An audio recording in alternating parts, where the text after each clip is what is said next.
Amerika Serikat diduga mulai terbelah menyikapi serangan AS Israel kepada Iran yang memicu konflik dalam sepekan ini. Sementara negara yang disinyalir menjadi kawan dekat Iran seperti Rusia dan juga Tiongkok belum menyampaikan sikap tegas soal keterlibatan mereka.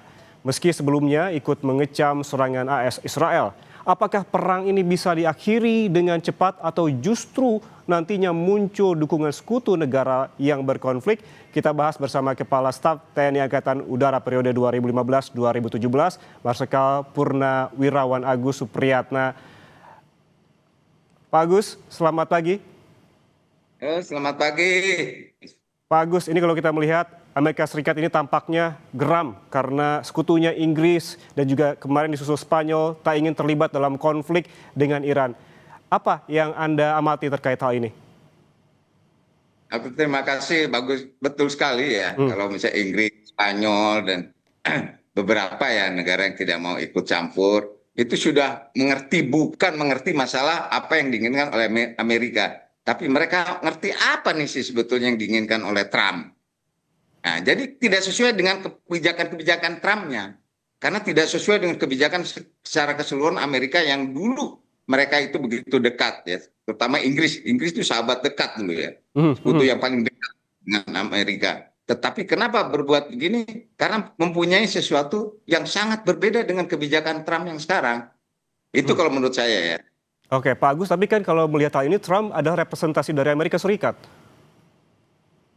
Ya itu makanya saya bilang orang kalau mengatakan bahwa Amerika Serikat ya yang seutuhnya seperti waktu misalnya zaman yang sebelumnya Donald Trump pada saat Obama atau apa segala macam, itu kelihatan sekali sekutunya tuh dekat dan akrabnya itu betul gitu loh. Kalau sekarang seperti ini mereka tahu apa sih tujuannya Trump yang sebetulnya. Karena di Amerika sendiri ya, di Amerika sendiri nih saat ini, itu di setiap negara bagian itu udah banyak yang sebetulnya sudah tidak simpatik dengan Trump karena apa yang diperbuat perangan ini gitu loh. Oke, tapi di sisi lain tidak ingin ikut campur tapi mengizinkan Amerika Serikat untuk menggunakan pangkalan militer di dekat Iran. Itu seperti apa tanggapan Anda, Pak Agus? Kalau itu beda. Jadi pangkalan yang ada di Timur Tengah itu memang mereka itu udah terkontrol ya, udah dapat dikontrol oleh Amerika ya, dan mereka punya kepentingan sendiri dengan Amerika. Tetapi mereka sebetulnya tidak mengerti kalau sampai terjadi seperti ini gitu loh. Mereka kan rugi sekali, mereka tidak ikut berperang, mereka akan hanya membantu pangkalan-pangkalan yang digunakan oleh Amerika, ternyata mereka juga kena balasan rudal dari Iran. Mereka tuh rugi sekali loh. Tidak ikut berperang tapi dihancurkan kan begitu loh. Kalau kita lihat lagi, tadi ada juga di gambar, Pak Agus, ada serangan torpedo dari kapal selam Amerika yang menyasar kapal Iran. Meski kapal itu sebetulnya tak berada dalam zona perang. Apa yang ingin ditunjukkan oleh Amerika Serikat sebetulnya? Kalau Anda sebutkan tadi ini oleh Trump gitu secara spesifik. Apa ini sebuah pelanggaran? Wah, ini bukan pelanggaran lagi kalau bisa. Orang menyerang kedaulatan orang aja itu ya. Dengan seperti yang dilakukan oleh Amerika dan Israel ini sebetulnya udah melanggar hukum internasional. Padahal ini ya, kalau menyerang suatu kedaulatan ya dengan seperti ini, padahal dulu kan Amerika sendiri dengan sekutunya membela jangan sampai terjadi negara ada yang agresi seperti ini kan. Dulu juga mengecam Rusia kepada Ukraina. Ternyata mereka malah lebih seperti ini gitu loh. Jadi nggak masuk akal kalau menurut saya selama pemimpinnya itu arogan ya sombong, itu pasti dia akan berpikirnya sempit.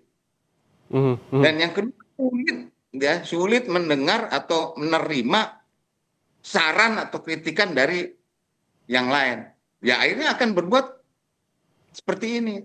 Akibatnya yang dia nggak ngerti. Akhirnya buktinya sekarang coba lihat dah beritanya, nyatanya di sekian negara bagian di Amerika sendiri itu banyak sekali masyarakat yang sudah tidak setuju dengan perangan ini gitu loh.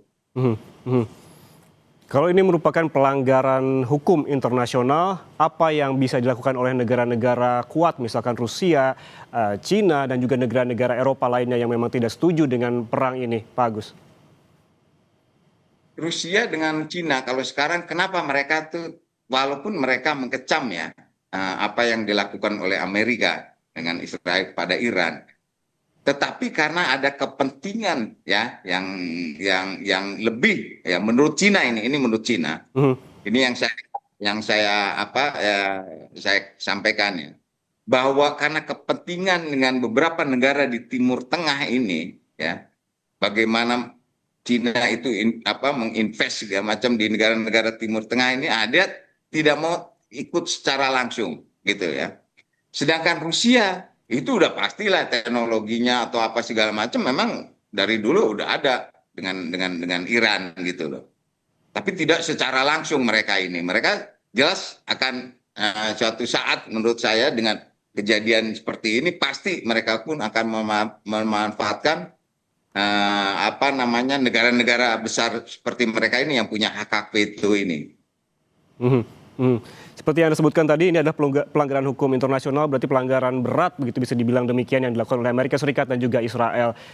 Apa yang bisa dilakukan negara-negara besar tadi yang kita sebutkan, Rusia, Cina, dan juga negara-negara Eropa, apakah hanya diam saja atau memang harus maju apabila tidak memang bisa langsung dalam peperangan, misalkan memediasi begitu, Pak?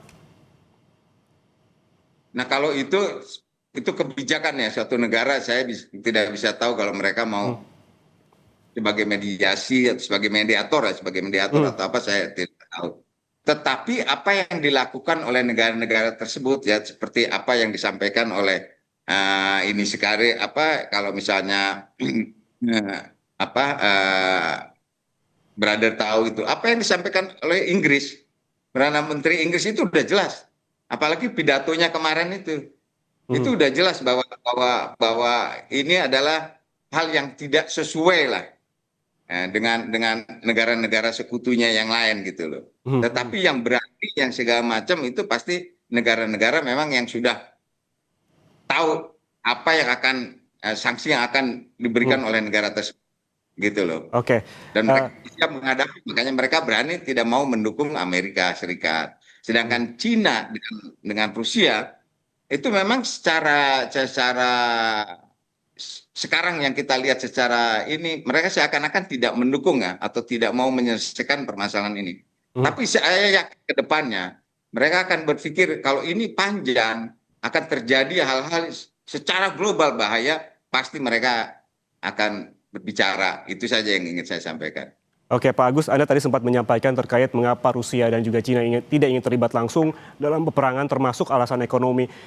Kemudian apa sih biasanya alasan lain sebuah negara tidak ingin terlibat lebih jauh selain tetap ingin perdamaian terjaga?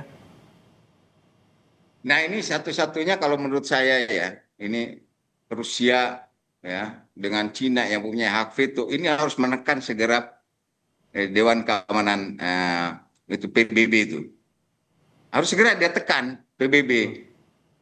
Nah, PBB harus segera melaksanakan sesuai dengan tugas dan fungsi tanggung jawabnya Dewan Keamanan itu. Itu yang Hmm. Hmm. Hmm. akan dilakukan dan saya yakin akan dilakukan. Nah, dan penekanan ini pasti mudah mulai ya, mulai di Kongres juga sudah Hmm. mulai, apalagi nanti dari negara-negara besar seperti Cina, Rusia itu menekan PBB agar PBB Oke. yang bisa dilaksanakan. Hmm. Perang ini sudah hampir sepekan begitu dari mulai serangan Amerika Serikat Israel ke Iran dari pekan lalu begitu ya Pak Agus. Lalu sebetulnya seperti yang disebutkan tadi soal menekan PBB, sejauh ini apakah Anda sudah melihat apa saja yang dilakukan oleh Perserikatan Bangsa-Bangsa terkait hal ini? Namun jangan dijawab dulu Pak Agus, usai jeda kita kembali. Tetaplah bersama kami di Breaking News Kompas TV.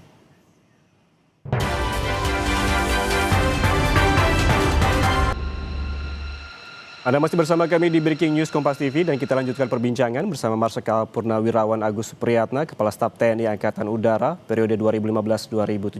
Pak Agus masih bersama kami. Pak Agus, Ya, tadi kita berbicara soal peran PBB di sini. Kita melihat dari awal serangan Amerika Serikat Israel ke Iran, kita tidak melihat apa yang dilakukan oleh PBB. Menurut Anda seperti apa? Kalau statement ya yang sudah dikeluarkan oleh Sekjen PBB sudah ya agar kedua negara antara maksudnya Amerika Iran untuk melaksanakan perundingan. Tetapi Dewan Keamanan PBB sendiri ya belum melaksanakan sidang itu belum ya. Tetapi saya yakinlah karena desakan-desakan nanti untuk kepada Dewan Keamanan PBB untuk melaksanakan sidang ini, itu harapan saya ya. Berarti dengan banyaknya desakan ini PBB harus segera mungkin begitu ya Pak melakukan sidang? Wah harusnya kalau memang PBB ini betul-betul akan diakui oleh dunia, ya harus segera nih. Karena akibatnya itu, akibat perang ini, itu jangan baca akibatnya antara Iran, Israel, Amerika, dan negara sekitar. Ini secara global hampir semuanya akan terpengaruh. Terpengaruh. Oke, Pak Agus, ini jika perang berkepanjangan, sampai seberapa kuat Amerika Serikat, Israel, dan juga Iran soal persenjataan dan juga ongkos perang kalau kita melihat keuangan dari tiga negara, Amerika Serikat, Israel, dan juga Iran? Kalau menurut saya ya, ini kedua-duanya tuh akan rugi besar lah menurut saya. Biarpun rugi besar. Iran sendiri ini negara Iran, karena negara yang dari tahun 79 itu kan sudah ditekan terus diembargo lah, diblokir segala macam. Jelas mereka akhirnya mandiri ya, mencari bagaimana strategi pertahanan mereka apabila ada negara yang akan menyerang mereka. Jadi mereka pasti udah siap dan betul-betul secara secara kasat mata atau secara hanya dilihat atau secara deteksi hanya dari jauh atau itu sulit. Saya yakin sulit menemukan di mana titik-titik di bawah tanahnya pertahanan mereka, terutama rudal-rudal mereka ya. Nah, sedangkan Amerika sendiri itu kalau dihitung ya operational cost-nya per hari itu pasti udah di atas puluhan triliun. Operational cost-nya ya, itu pergerakan kapal induknya, kapal perangnya, segala macam, belum rudal. Kita berbicara sekarang masalah drone saja. Drone buatan Iran ya, itu mereka bisa membuatnya 50.000 US dollar. Tetapi mempertahankan, yang menghancurkan drone-drone-nya Iran itu buatan Amerika, Israel itu di atas 2 jutaan. Jadi perbedaannya aja jauh banget masalah drone ya. Mereka membuat bagaimana simulasi drone-drone-nya Iran itu paling besar itu 50.000 US dollar.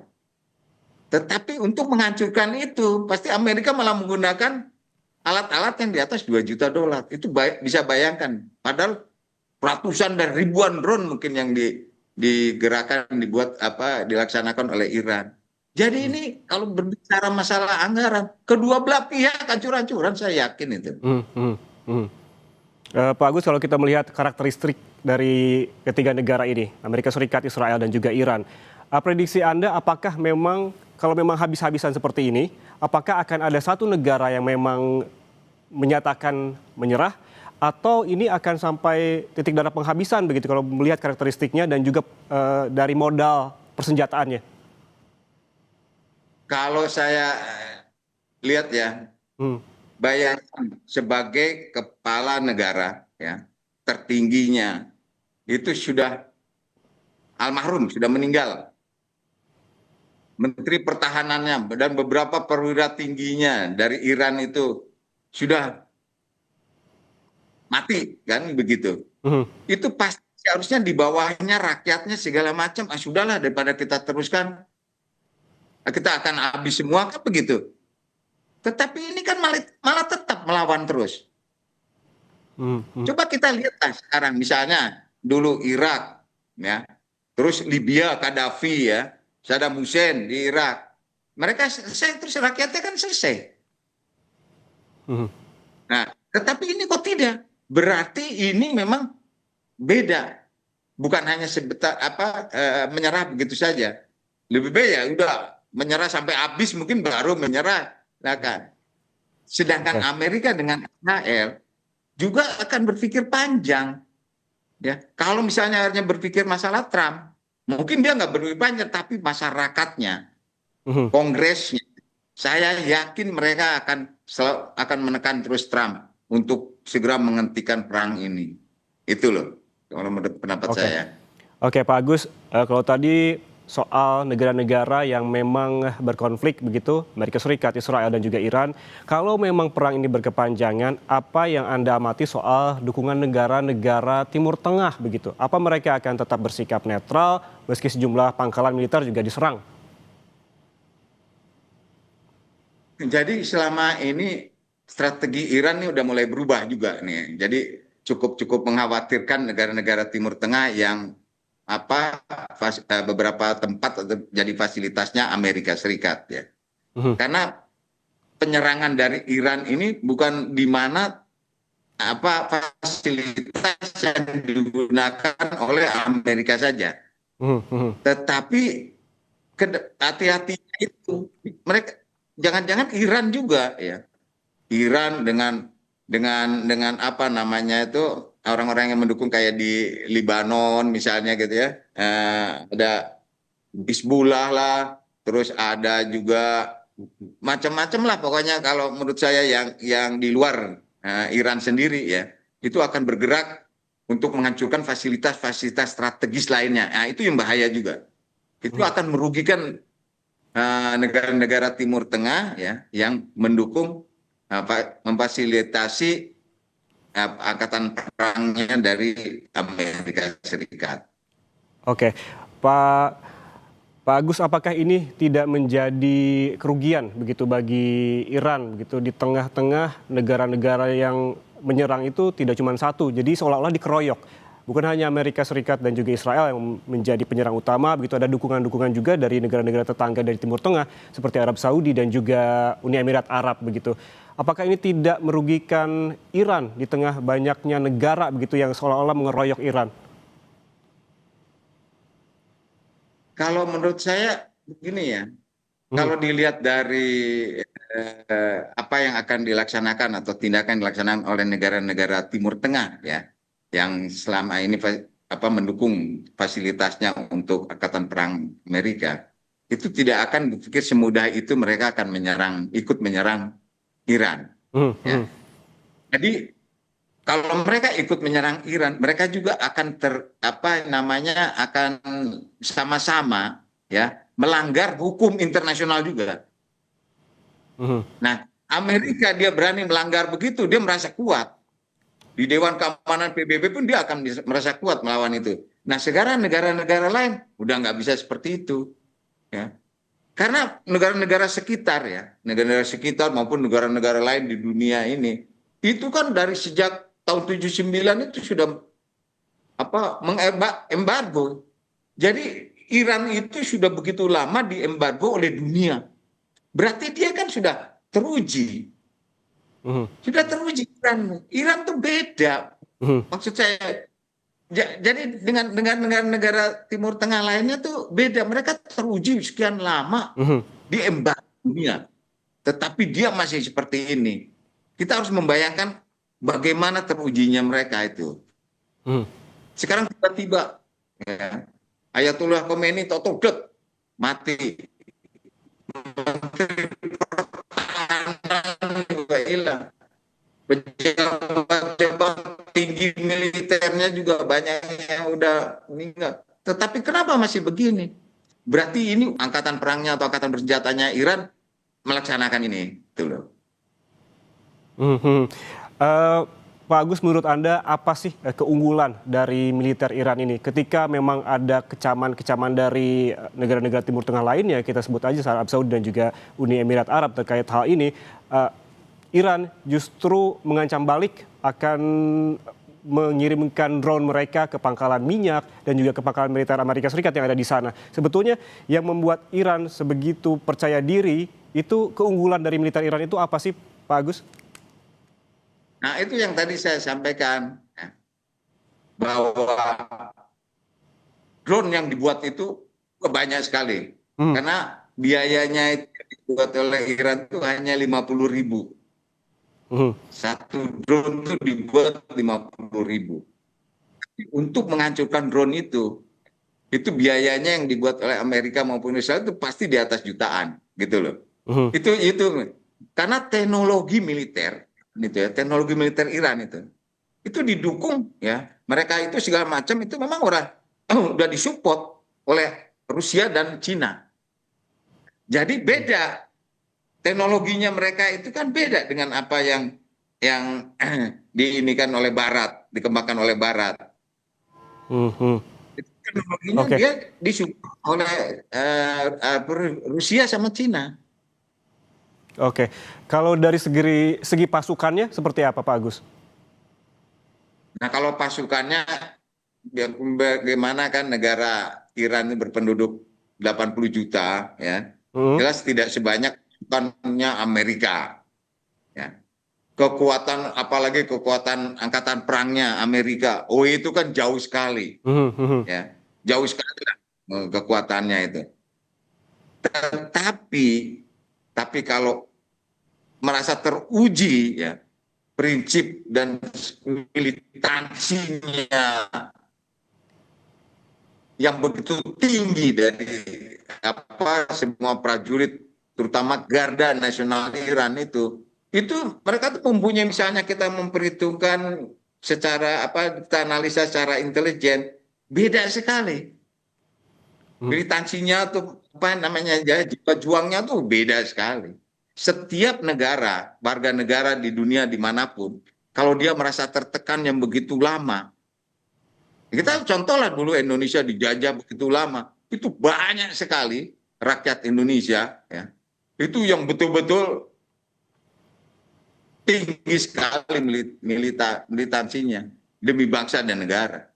Mhm. Mhm. Jadi beda ya. Oke. Kali mereka udah tertekan begitu lama dan Mhm. diboikot atau di embargo oleh dunia sekian lama, tapi mereka tetap mandiri seperti ini. Itu kalau menurut saya masalah warga negara atau garda Mhm. nasionalnya Iran gitu. Oke. Pak Agus, sejarah konflik di Timur Tengah itu kan sangat panjang dan juga sangat banyak begitu. Apakah menurut Anda konflik yang terjadi di Timur Tengah ini diciptakan tidak stabil secara geopolitik dan ekonomi strategi ini diciptakan atau memang terjadi secara organik? Nah, kalau menurut saya itu jelas pasti diciptakan ya. Hmm. Hanya kita tidak tahu siapa sebetulnya di belakang yang menciptakan ini, tuh kita tidak tahu persis ya. Kita tidak bisa menuduh persis ya. Hmm. Hmm. Tetapi nanya ini ya, Amerika juga mungkin mungkin bukan Amerika lah, Trumpnya ya. Kalau Amerika mungkin merasa, kok ini kita nggak ada perhitungan ekonominya kita seperti apa. Kita akan terjadi apa nih? Nggak begitu si Trump ini kan begitu gitu loh. Jadi seperti sekarang orang berpikir kayak Cina, Rusia ya gitu, diem aja, Hmm. pasti manfaatnya banyak buat mereka. Mereka tidak mengeluarkan uang banyak segala macam, tapi suatu saat mereka pasti dibutuhkan ya hasil-hasil hasil-hasil mereka, sumber-sumber apa dari mereka itu dibutuhkan oleh negara-negara Timur Tengah. Udah pasti gitu loh. Hmm. Nggak mungkin mereka dibutuhkan dari Amerika karena sekian banyak yang dibutuhkan oleh negara-negara Timur Tengah. Ya pasti juga mereka akan membeli dari Cina maupun dari Rusia. Itu Oke. yang harus ini kan. Karena perang itu kan kalau menurut saya itu kan adalah suatu mainan. Ya. Ini Hmm. kalau menurut saya ini mainannya Trump ya untuk mengalihkan turunnya ya popularitas di dalam negeri sendiri. Kalau menurut saya itu.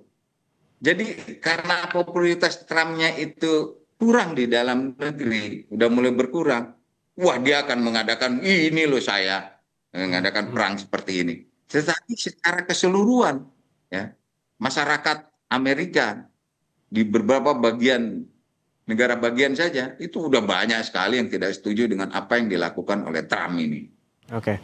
Jadi Oke. bicaranya Trump ya, jangan Amerika, tidak seluruh Amerika karena Hmm. saya Hmm. juga sekolah di Amerika sana ya orang-orangnya sebetulnya tidak seperti ini juga gitu loh. Hmm. Hmm. Hmm.